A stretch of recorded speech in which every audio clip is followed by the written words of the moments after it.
Welcome to the debate. In 1890, a magazine illustration of a woman with a corset and a tennis racket entirely rewired how an entire generation of women viewed their own bodies. Yeah, the famous Gibson Girl. Exactly. And today, a brightly colored picture book in a preschool classroom aims to do, well, essentially the exact same thing for gender identity. So the question is, are these tools of liberation, or are we just building newer, prettier cages for our children's minds? It is the absolute definition of psychological architecture, right?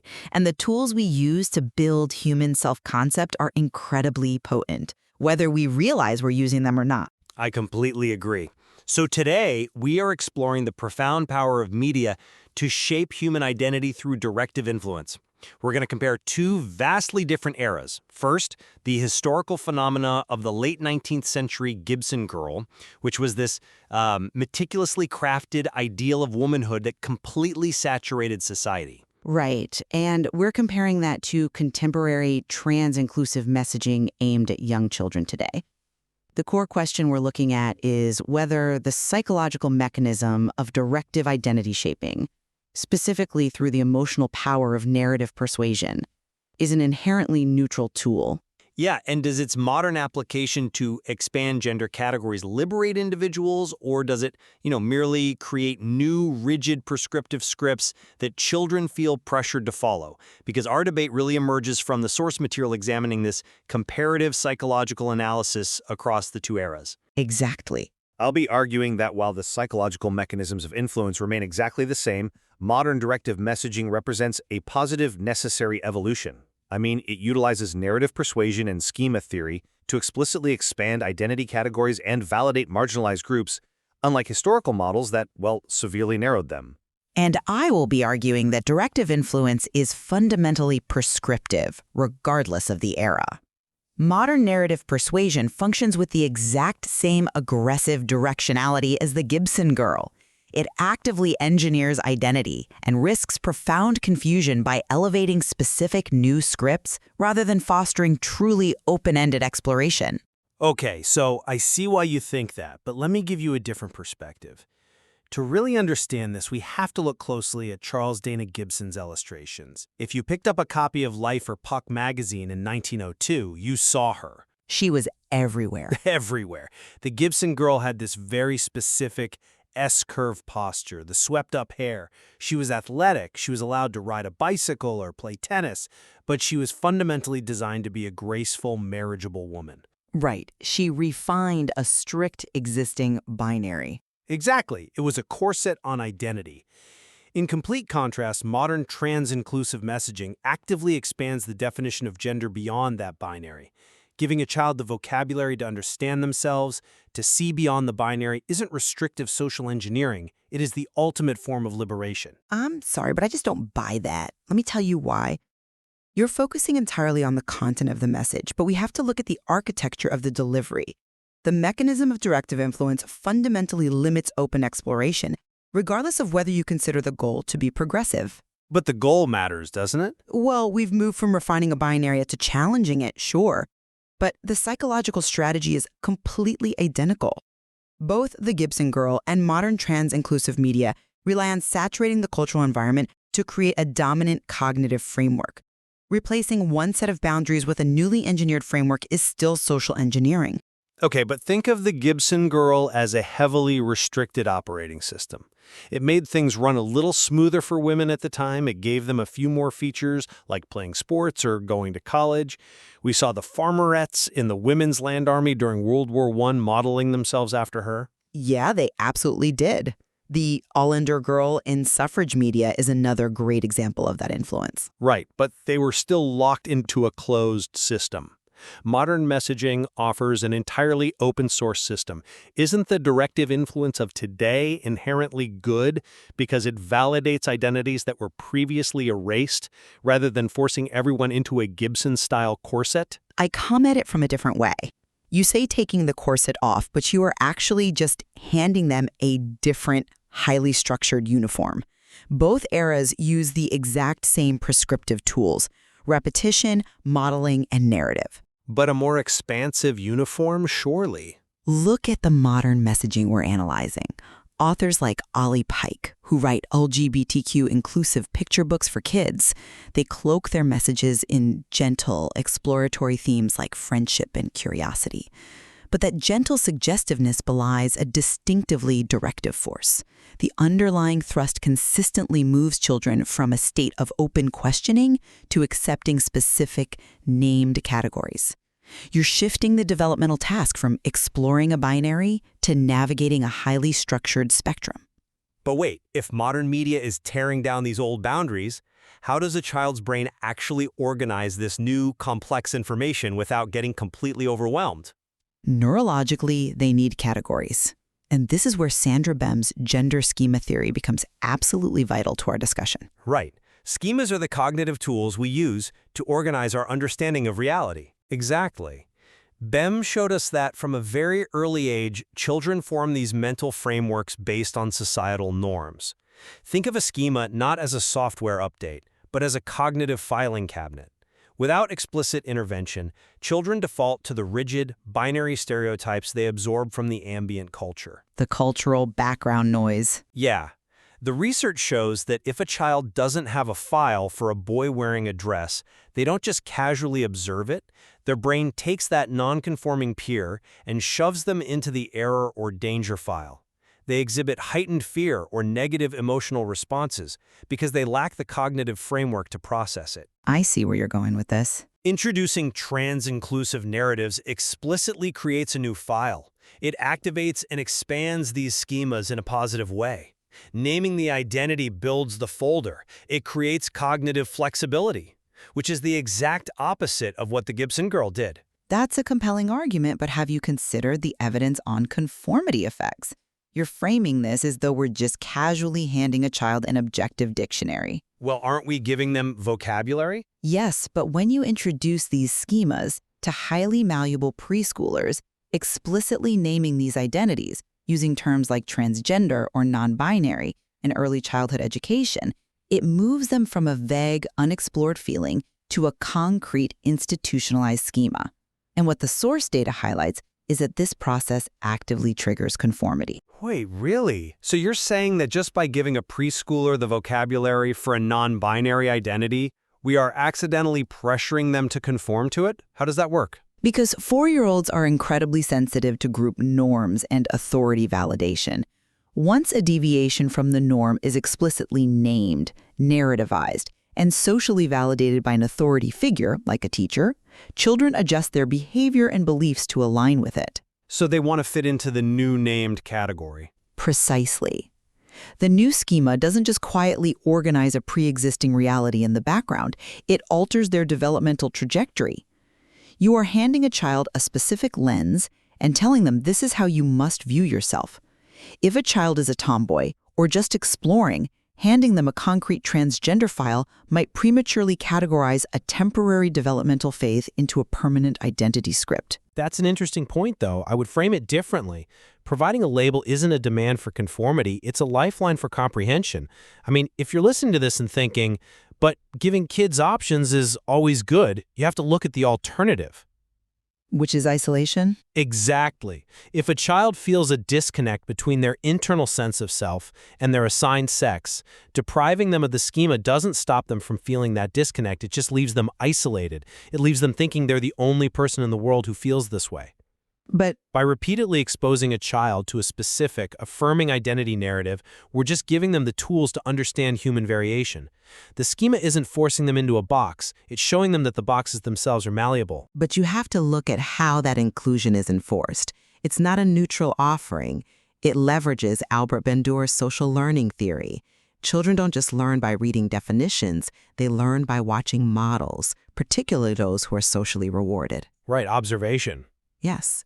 And when media presents a transgender identity not just neutrally, but as a model for imitation, complete with supportive friends, bright illustrations, and happy endings, the directive effect is massively amplified. It creates a compelling template to emulate. And you combine that with the concept of natural pedagogy. Okay, let's unpack that, because natural pedagogy sounds very academic. You mean the way children are evolutionarily wired to learn from adults? Exactly.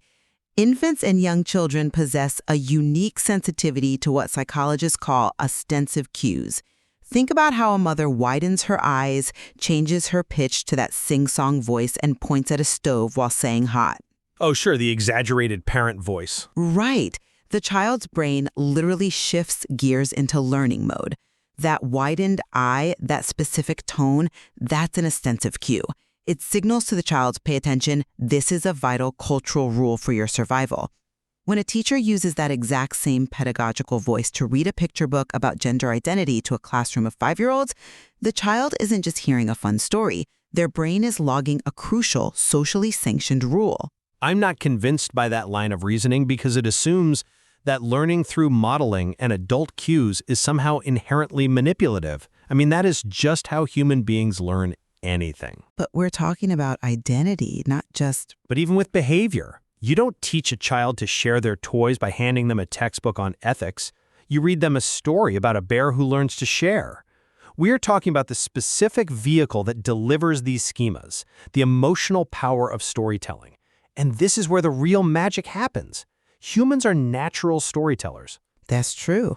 Narrative is fundamental. The ability to construct a coherent life story emerges in early childhood. It's how we integrate past events and prepare for future ones. Look at the function of diverse books. The research emphasizes their dual function as mirrors and windows. Right, mirrors for self, windows for others. Exactly. Mirrors allow children to see themselves reflected. If you don't have a mirror, you can't form a coherent self-concept. You literally cannot see where you fit into society. Windows allow them to gain insight into different life experiences, which builds empathy. We cannot develop identity in a vacuum. Therefore, isn't an emotionally resonant, character-driven story about self-discovery the absolute most psychologically healthy way to present complex social realities to a child? It is the most effective way, yes. But whether it's the most healthy way depends on your comfort with psychological bypass. The problem is that narrative persuasion fundamentally bypasses critical thinking. Wait, how so? If a story is teaching empathy, how is it bypassing critical thought? Think about what happens in your brain when you are fully immersed in a story. You're so focused on predicting what happens next to the protagonist. Will they find their lost dog? Will the other kids accept their new dress? That the neural pathways responsible for skepticism literally quiet down. They suspend disbelief. Exactly. You aren't critically evaluating the truth or permanence of the gender categories being presented. You're just engaged in the causal reasoning that the author has predetermined. The lesson slips in through the back door. The temporal ordering of a narrative forces the audience to accept the author's premises just to follow the plot. It lowers our natural cognitive defenses. But again, if the premise is just be kind to yourself and others, why do we need cognitive defenses against that? Because it rarely stops at just be kind. When you bring this into an educational setting, you trigger the phenomenon of active mediation. When a parent or teacher reads a trans-inclusive book and then stops to ask the class, "Look how happy they are now that they changed their name. Isn't that wonderful?" That teacher is not acting as a neutral facilitator. They're guiding the lesson. They are an active agent transmitting a directive meaning. They're explicitly reinforcing the book's core message and demanding a supportive attitude from the classroom. Okay, I'll admit the phrase active mediation in a standardized school setting makes it sound a bit like a factory floor. But here is where I get stuck. Isn't teaching empathy always going to require some level of active mediation? We actively mediate against racism, against bullying. Why is this different? Because we're talking about the internal, highly subjective construction of identity, not just outward social behavior. When these universal school-wide initiatives for social-emotional learning use these stories, they become a formal institutional directive. Look at the data from the source material. UNICEF advocates for integrating gender transformative strategies throughout pre-primary education. Right, as a global standard. And this isn't a conspiracy. It's an open, coordinated effort to engineer self-concept across entire populations of children. It exploits a period of extremely high neuroplasticity, the cumulative effect of suggestive narratives, ostensive cues from teachers, and active mediation creates a pervasive environment. It actively guides children away from a purely questioning stance and towards the acceptance of expanded gender categories as a definitive, unquestionable truth. It narrows the range of acceptable identity paths by elevating one specific, modern narrative above all others. I see your concern about the institutionalization of these ideas, but I think you're severely underestimating the agency of the child, and you're definitely overestimating the rigidity of the modern message compared to our historical baseline. Let's go back to the Gibson Girl for a second. Okay. That was true rigidity. That was a single exclusionary ideal printed in millions of magazines. If you didn't fit the hourglass figure, the high posture, the specific demeanor, you were lesser. You were fundamentally flawed. The modern approach, through these mirrors and windows, is about multiplicity. It's about saying, here are many ways to be. Yes, the mechanism of narrative persuasion is powerful. Yes, schemas are being formed and adult cues are being used, but they are expansive schemas. A multiplicity of affirmed identities is still just a curated list of identities, though. It's still a menu provided by the culture. If a child is experiencing general confusion or distress about their body or their social role, this highly structured narrative offers a very specific, ready-made answer.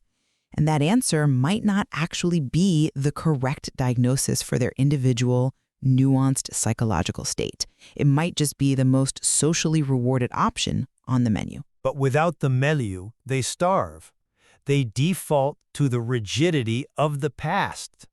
The cognitive flexibility we're giving them allows a child to look at a peer who doesn't conform to traditional roles and say, that's okay, rather than reacting with the heightened fear that the research shows happens without these explicit interventions.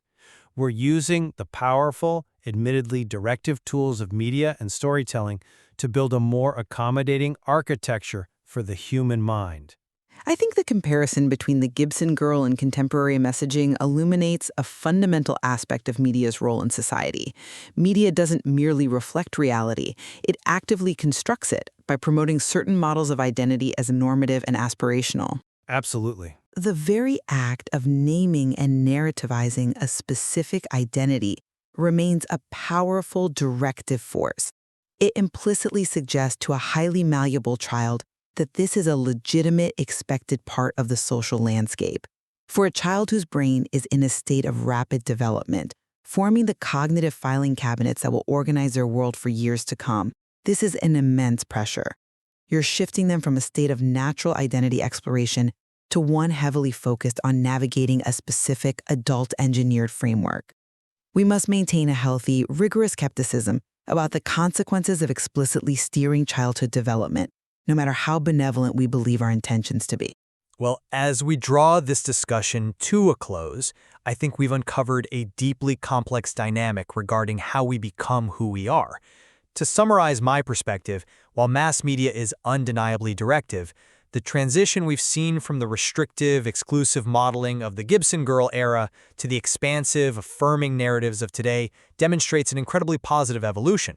We are using the exact same psychological mechanics: narrative persuasion, schema activation, and social learning, but we're using them to foster broader human understanding.